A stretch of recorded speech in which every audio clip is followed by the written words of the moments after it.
Bismillahirrahmanirrahim. Assalamualaikum warahmatullahi wabarakatuh.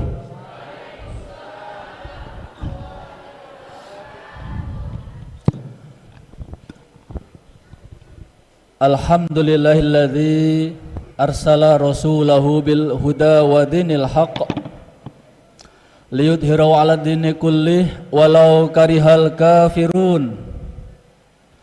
Asyhadu an la ilaha illallah wahdahu la syarikalah wa asyhadu anna Muhammadan abduhu wa rasuluhu la nabiyya ba'dah. Allahumma salli wa sallim wa barik ala sayyidina Muhammad wa ala alihi wa ashabihi wa man da'a bi da'watihi wa man tamassaka bi sunnatihi wa man tabi'ahum bi ihsanin ila yaumiddin, amma ba'd.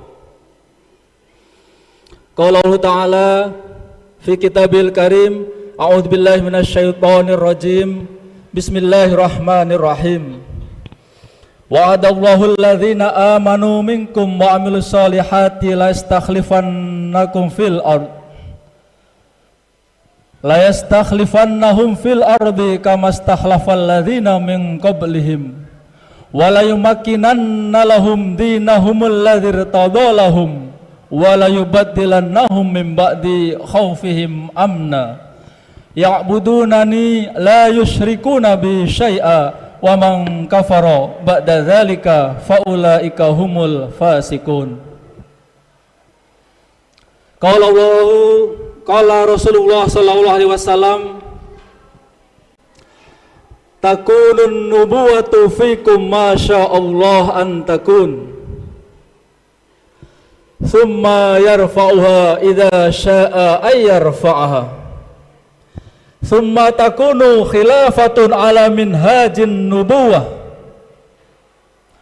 fatakunu ma sya'allah an takun, thumma yarfa'uha idza sya'allahu ay yasha'a yarfa'uha, thumma takunu mulkan 'abdan fayakunu ma sya'allahu ay yakun, thumma yarfa'uha idza sya'a ay yarfa'aha, thumma takunu mulkan jabriyatan fatakunu ma sya'allah an takun, thumma yarfa'uha idza sya'a ay yarfa'aha, thumma takunu khilafatan ala minhajin nubuwah, thumma sakata. Sadaqallahul azim wa sadaqa Rasulullahil karim. Alhamdulillah, segala puji bagi Allah yang telah memberikan kita yang hadir di sini, kaum muslimin dan muslimat, hadirin dan hadirat, kenikmatan yang luar biasa, nikmat Islam, iman dan kesempatan untuk hadir di Masjid Al-Mustanir ini. Walaupun di sisi lain kita juga harus berempati kepada saudara-saudara kita, karena di tempat nun jauh di sana saudara-saudara kita kaum muslimin di berbagai belahan dunia sedang mengalami penindasan dan penjajahan. Wabil khusus yang sudah disampaikan oleh para pembicara di depan tadi, yaitu saudara-saudara kita di Gaza, Palestina. Salat dan salam semoga tetap terlimpah dan tercurah kepada junjungan kita, suri tauladan kita, manusia agung, Nabiullah Muhammad sallallahu alaihi wasallam. Hadirin rahimakumullah, tema tablik akbar Isra Mi'raj pada kali ini adalah Indonesia berkah dengan syariah kafah. Mengapa tema ini diangkat?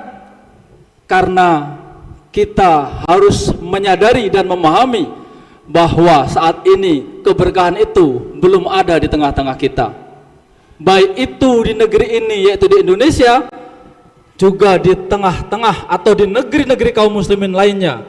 Keberkahan itu belum muncul, keberkahan itu belum ada di tengah-tengah kita. Apakah kita sudah merasakan keberkahan itu Wahai saudara-saudaraku,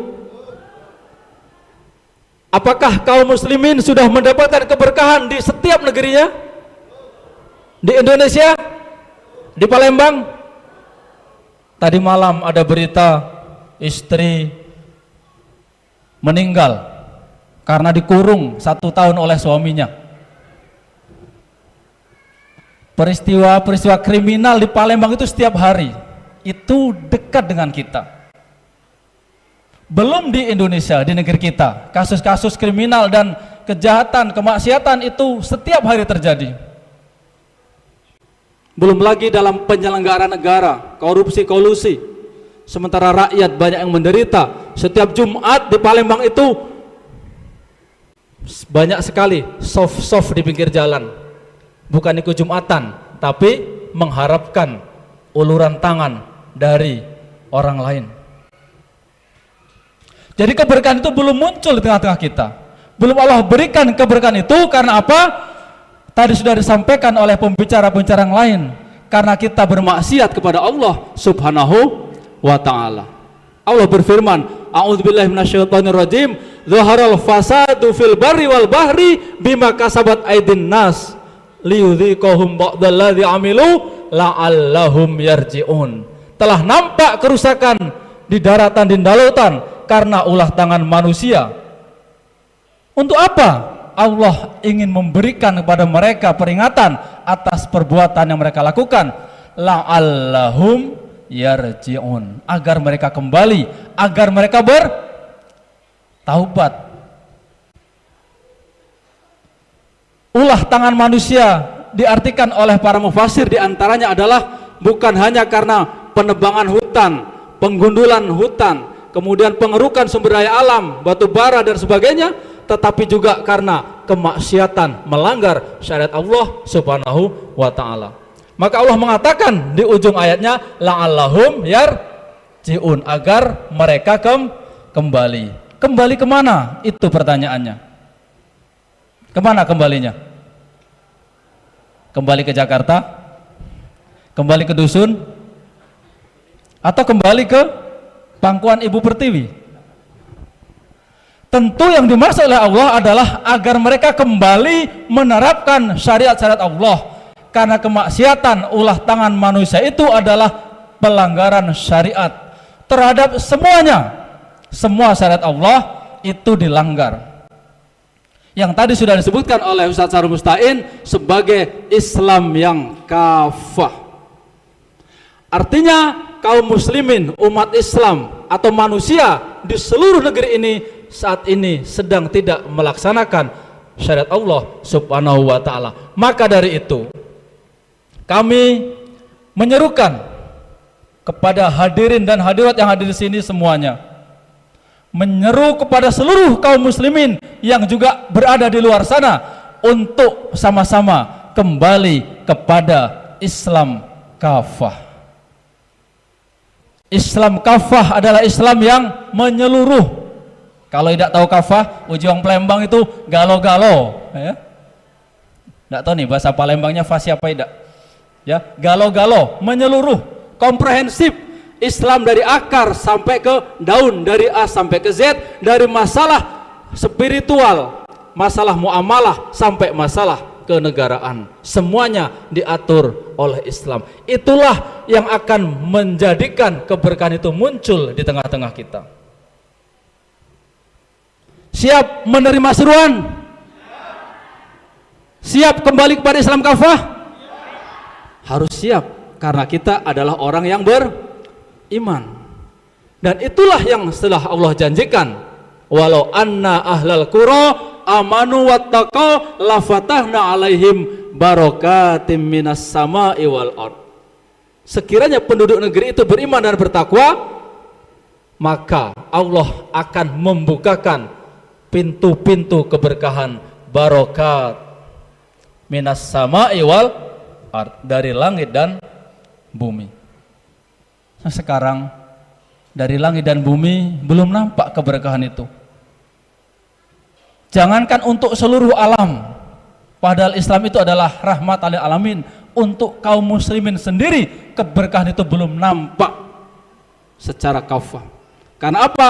Amanu wattaqau, belum kita lakukan, yaitu benar-benar beriman kepada Allah, berakidah kepada Allah, mentauhidkan Allah dan menerapkannya sebagai konsekuensi dari akidah dan keimanan kita, yaitu menerapkan seluruh hukum-hukum Allah Subhanahu wa ta'ala, termasuk dalam perkara membebaskan saudara-saudara kita di Palestina, belum menggunakan apa yang diperintahkan oleh Allah Subhanahu wa ta'ala. Tadi sudah disampaikan bahwa membebaskan Palestina itu membutuhkan institusi, dan dalam sejarahnya tadi sudah disampaikan oleh Ustadz Mirza bahwa Palestina dibebaskan dalam 2 kali. Pembebasannya itu dipimpin oleh seorang khalifah, artinya ada institusi khilafah yang dipimpin oleh khalifah atau panglima-panglima yang dikirimkan oleh para khalifah, baik di masa khalifah Umar bin Khattab maupun ketika panglima Islam Salahuddin Al-Ayyubi di masa kehilafahan Abbasiyah. Karena itu membebaskan Palestina harus ada dalam satu kesatuan panji Islam, yaitu khilafah Islamiyah, dan itu bisa terwujud ketika Islam kafah diterapkan di tengah-tengah kaum muslimin. Hadirin rahimakumullah, mungkin ada pertanyaan, ada keraguan, ada pesimis di tengah kaum muslimin, atau yang dihembuskan oleh musuh-musuh kaum muslimin. Mana mungkin khilafah itu akan tegak? Mana mungkin Palestina itu akan dibebaskan oleh kaum muslimin yang dipimpin oleh khalifah? Mana mungkin kaum muslimin yang sekarang tercerai-berai dari puluhan negeri ini akan bersatu di bawah kepemimpinan seorang khalifah? Ada yang ragu di sini? Ada yang ragu? Kurang keras ini, kayaknya ragu ini kalau diam ini. Yakin bahwa khilafah pasti akan tegak di tengah-tengah kaum muslimin? Nah, alhamdulillah. Karena sebagai seorang muslim kita harus memiliki keyakinan itu. Tadi sudah sampaikan bahwa solusi berbagai permasalahan yang ada di negeri ini dan di seluruh dunia, termasuk membebaskan Palestina, adalah diterapkannya Islam kafah, diterapkannya syariat Islam dalam seluruh kehidupan, dalam naungan daulah khilafah Islamiyah ala minhajin nubuwah. Dan sebagai seorang mukmin kita harus punya keyakinan itu. Mengapa? Karena tegaknya khilafah, keberadaan khilafah bukan hanya sekedar cerita atau dongeng belaka, bukan hanya sekedar cerita historis pengantar tidur, dan bukan hanya khayalan. Tapi itu pernah diterapkan oleh kaum muslimin sejak hijrahnya Rasulullah SAW dari Mekah ke Madinah, kemudian diwariskan kepada para sahabat yaitu Khulafaur Rasyidin, kemudian dinasti kekhilafahan Umayyah, Abbasiyah, dan terakhir kekhilafahan Utsmaniyah. Itu fakta sejarah.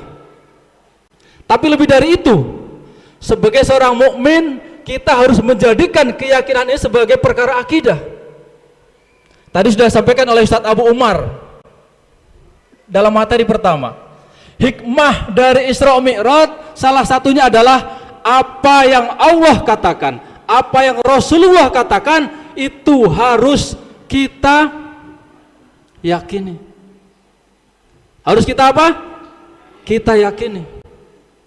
Apa yang Allah sampaikan, apa yang Allah janjikan, apa yang Rasul katakan, apa yang Rasul kabarkan harus menjadi keyakinan bagi kita. Dan perkara tegaknya khilafah, tegaknya kembali Islam kafah, ini merupakan janji Allah dan bisyarah dari Rasulullah Sallallahu Alaihi Wasallam. Hadirin rahimakumullah, tadi di depan saya sudah kutip firman Allah Subhanahu wa taala dalam surat An-Nur ayat 55. Tadi juga sudah dikutip sedikit oleh Ustadz Sahrul ya. Ini saya tampilkan kembali. Mungkin nggak kelihatan ya dari jauh. Ya. Dalam surat An-Nur ayat 55 Allah berfirman, A'udzubillahi minasyaitonir rajim. Wa'adallahu alladzina amanu minkum wa amilus solihat Allah telah berjanji. Yakin dengan janji Allah? Setiap habis adzan kita berdoa, ditutup dengan innaka la, sesungguhnya engkau ya Allah tidak akan menyalahi janji. Janji Allah pasti terbukti. Maka untuk menepis segala pesimisme, ketidakoptimisan tadi, sebagai seorang muslim kita harus meyakini bahwa janji Allah pasti benar. Tegaknya khilafah, tegaknya Islam kafah itu pasti akan terjadi. Mengapa? Karena Allah yang mengatakan, Allah yang menjanjikan, di antaranya dalam surat An-Nur ayat 55. Wa'adallahu alladhina amanu minkum wa amilus solihati la yastakhlifannahum fil ard. Allah telah berjanji kepada orang-orang yang beriman dan beramal soleh. Tadi sudah jelaskan apa itu iman dan itu amal soleh dalam materi ketiga. Allah menjanjikan la yastakhlifannahum fil ard. Mereka akan berkuasa di muka bumi sebagaimana orang-orang sebelum mereka berkuasa, dan Allah akan meneguhkan agama yang Allah ridhoi itu. Setelah berkuasa, Allah akan meneguhkan kekuasaan kaum muslimin. Dan Allah melanjutkan dengan kalimat wala yubaddilannahum mim ba'di khaufihim amna. Dan Allah akan mengganti keadaan yang khauf. Khauf itu takut, rasa takut. Walaupun kita tahu saudara-saudara kita di Gaza beraninya luar biasa, ya tidak? Mereka lebih berani dari kita. Tetapi rasa ketakutan itu memang ada, diciptakan. Rasa ketidaknyamanan kaum muslimin di berbagai negeri, terutama di Palestina, di Kashmir, di Xinjiang, di India, dan berbagai negeri. Itu sekarang ada rasa ketakutan itu. Barangkali di antara kita ada juga yang takut menyuarakan Islam kafah. Ada tidak? Ada? Loh, kok ada? Ada yang takut? Ya, di sana. Oh, ya. Tadi saya dengar ada yang jawab ada nih, bahaya ini. Rupanya yang di sana. Iya, ada kaum muslim yang takut menyuarakan syariat. Baru bilang syariat saja sudah takut. Jangan membawa-bawa syariat ini di kantor. Jangan bawa syariat. Ini kan urusan muamalah. Jangan bawa syariat. Takut, apalagi khilafah. Tapi yakinlah sekarang sudah mulai muncul kesadaran di tengah-tengah umat yang rindu syariah, rindu khilafah sudah semakin banyak. Ya. Kalau nggak percaya boleh tanya sama Ustadz Mahmud Jamhur, guru kami. Ya. 20 tahun lalu di Palembang yang rindu syariat baru 10 orang. Nah, sekarang baca dihitunglah di sini, adalah kalau 100 orang. Berarti sudah bertambah.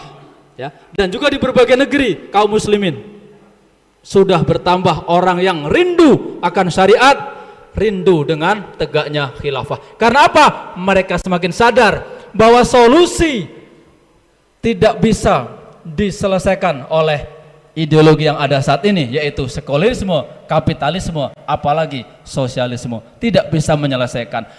Pemecahan kasus Palestina tidak mungkin diserahkan kepada Amerika, kepada Eropa, kepada Barat, kepada PBB. Tidak mungkin. Karena faktanya berpuluh-puluh tahun. Tadi Ustadz Mirza mengatakan dari tahun 1948 sampai sekarang sudah berapa tahun gencatan senjata. Iya, tapi lihat, tahun lalu juga terjadi gencatan senjata, tapi muncul lagi dan seterusnya. Artinya masyarakat semakin paham solusi kapitalisme Barat tidak menyelesaikan masalah, baik masalah Palestina maupun kesejahteraan kaum muslimin. Tetapi yang lebih penting dari itu adalah faktor iman, faktor keyakinan. Karena ini adalah firman Allah Subhanahu wa ta'ala. Allah menjanjikan kepada kita akan diberikan kekuasaan di muka bumi ini, dan akan menggantikan kondisi yang khauf tadi, ketakutan tadi, dengan amna, keamanan, kesejahteraan kepada kaum mukminin. Ya'budunani la yusyrikuna bi syai'a. Mereka orang-orang itu, kaum muslimin, orang beriman beramal itu menyembahku tanpa menyekutukan dengan sesuatu apapun, kata Allah. Itulah bayangan kita yang akan tercipta nanti ketika khilafah tegak di tengah-tengah kaum muslimin. Takbir. Wa man kafara ba'da dzalika faulaika humul fasikun. Barang siapa yang ingkar, yang mengkufuri apa yang sudah Allah janjikan tadi, apa yang sudah Allah tetapkan tadi, faulaika humul fasikun, mereka adalah orang-orang yang fasik. Itu satu saja ayat kami kutip terkait dengan janji dari Allah Subhanahu wa taala yang harus menguatkan kita, meyakinkan kita. Kalaupun banyak cemoohan di sana, banyak halangan, banyak rintangan, tetapi dalam perkara akidah Allah sudah menjanjikan dan Allah sudah memerintahkan dalam ayat-ayat yang lain kita untuk udkhulu fisilmi kafah. Yang kedua juga ada bisyarah dari Rasulullah SAW. Hadis yang tadi juga kami kutip di depan. Hadis riwayat Imam Ahmad dari sahabat Hudzaifah al-Yaman. Rasulullah pernah bersabda, takunu nubuwatu fikum. Akan ada di tengah-tengah kalian masa kenabian. Ini Rasul ucapkan di tengah-tengah para sahabat. Jadi akan ada masa kenabian itu dan Allah tetap akan adakan masa kenabian itu selama Allah berkehendak. Tsumma yarfa'uha idza syaa ayyarfa'aha. Kemudian Allah akan mengangkat atau menghilangkan masa kenabian itu ketika Allah berkehendak. Itu terjadi ketika Rasulullah SAW wafat. Tetapi Rasul tidak berhenti di situ. Rasul mengabarkan setelah Rasul wafat akan ada pengganti-pengganti beliau. Bukan pengganti sebagai Nabi dan Rasul, karena wahyu sudah berakhir. Nabi adalah khatamul anbiya wal mursalin, penutup para nabi. Tetapi yang ada adalah pengganti, pemimpin dalam urusan pemerintahan, urusan pengurusan umat, riayatun su'unil ummah, yang itu disebut dengan namanya khilafah.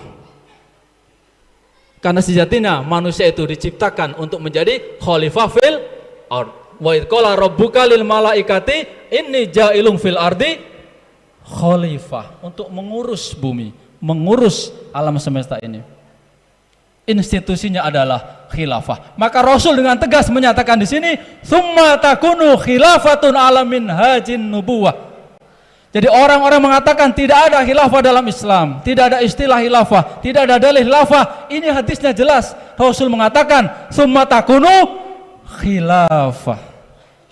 Akan tegak, akan ada setelah masa kenabian itu khilafah alamin hajin nubuwah, yang mengikuti metode manhaj kenabian. Itu bisyarah dari Rasulullah. Yakin tidak?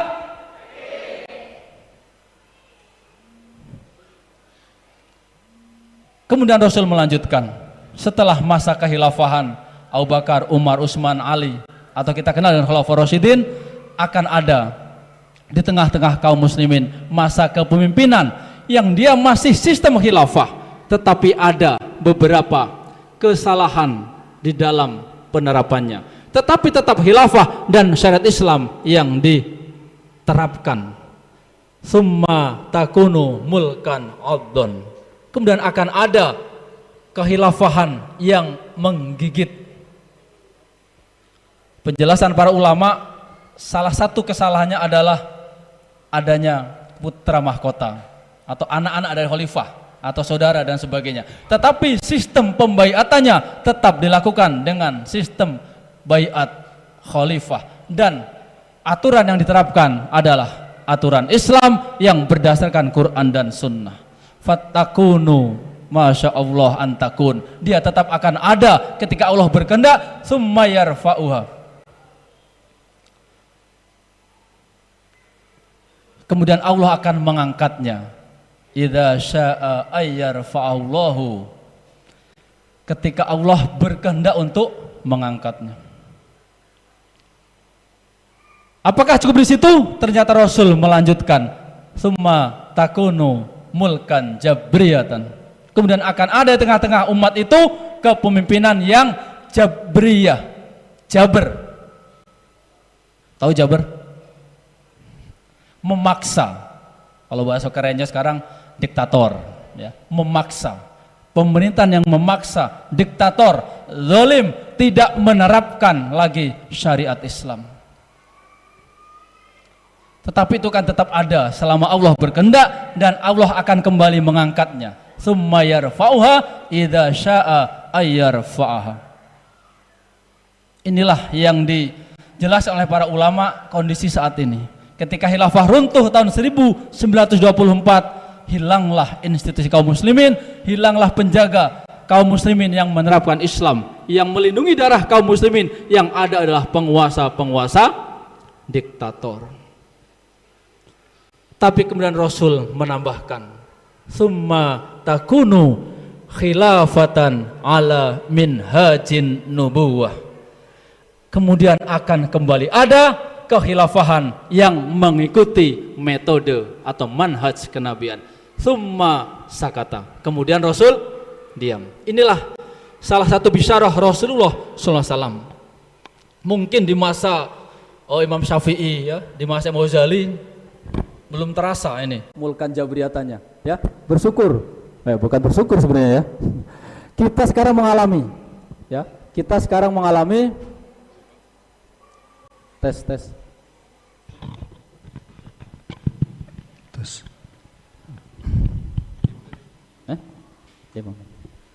Ya, kita sekarang mengalami masa di mana mulkan jabriyatan itu ada di tengah-tengah kita. Penguasa diktator, penguasa yang memaksa dan tidak menerapkan syariat Islam, memungut pajak sekehendaknya, padahal itu dilarang atau bertentangan dengan syariat Islam.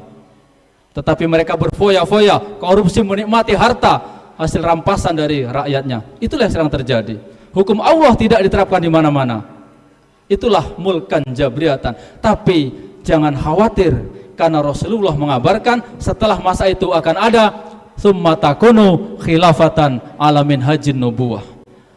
Rasulullah menggunakan kata yang sama antara khilafah atau periode kelima dengan periode kedua.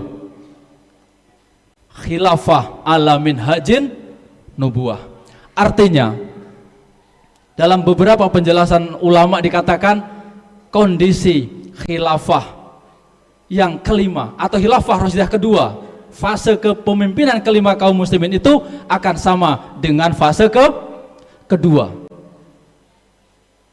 Mudah-mudahan itu akan kita dapati, akan kita temui kehilafahan sebagaimana di masa para khulafaur rasyidin. Islam diterapkan, keamanan dijamin, darah dijamin, kesejahteraan di mana-mana, sehingga walau anna ahlal qura amanu wattaqau la fatahna alaihim barakatim minas sama'i wal ard, itu bisa terwujud di tengah-tengah kita.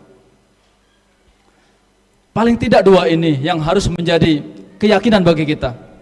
Ya. Oleh karena itu, saya menyerukan, kami semua di sini mengajak kepada kaum muslimin, kepada jamaah hadirin yang hadir di sini terutama, dan seluruh kaum muslimin di Palembang, di Indonesia dan di seluruh dunia, untuk menerima seruan ini, menerima ajakan ini, dan menjadikan ini sebagai sebuah agenda utama kita.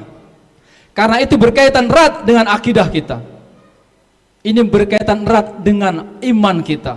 Kalau kita mengaku beriman pada Allah, beriman kepada hari akhir, beriman kepada semua rukun iman itu, maka seyogyanya kita bersama-sama menerapkan Islam secara kafah. Dan dua dalil ini, satu An-Nur 55 dan hadis riwayat Imam Ahmad ini juga harus menjadi keyakinan bagi kita, menumbuhkan rasa optimisme ketika banyak orang-orang pesimis, orang-orang menyerang. Karena kita bekerja, kita bergerak, kita berdakwah, kita mengajak, kita berusaha mewujudkan Islam kafah ini, dasarnya adalah iman, dasarnya adalah akidah, dasarnya adalah ketaatan kepada Allah dan kepercayaan kita terhadap janji Allah dan bisyarah Rasulullah Sallallahu Alaihi Wasallam. Siap? Siap. Allahu Akbar. Allahu Akbar. Insya Allah dengan keyakinan ini, dengan rasa optimisme ini, kita akan segera mendapatkan pertolongan dari Allah Subhanahu wa Ta'ala. Kesejahteraan, keberkahan bukan hanya terjadi di Indonesia, di negeri ini, tapi di seluruh dunia ini. Islam rahmatan lil alamin akan terwujud di tengah-tengah kaum muslimin. Penerapan hukum Islam akan bisa diterapkan dalam berbagai perkara, baik individu, masyarakat maupun negara. Kriminalitas, pencurian, kemaksiatan akan bisa diselesaikan dengan diterapkannya Islam secara kafah. Karena itu, sekali lagi, mari kita bersama-sama bertekad dengan keyakinan, keimanan, dan rasa optimisme tinggi itu berusaha mewujudkan Islam kafah. Islam kafah dengan menerapkan seluruh syariat Islam dalam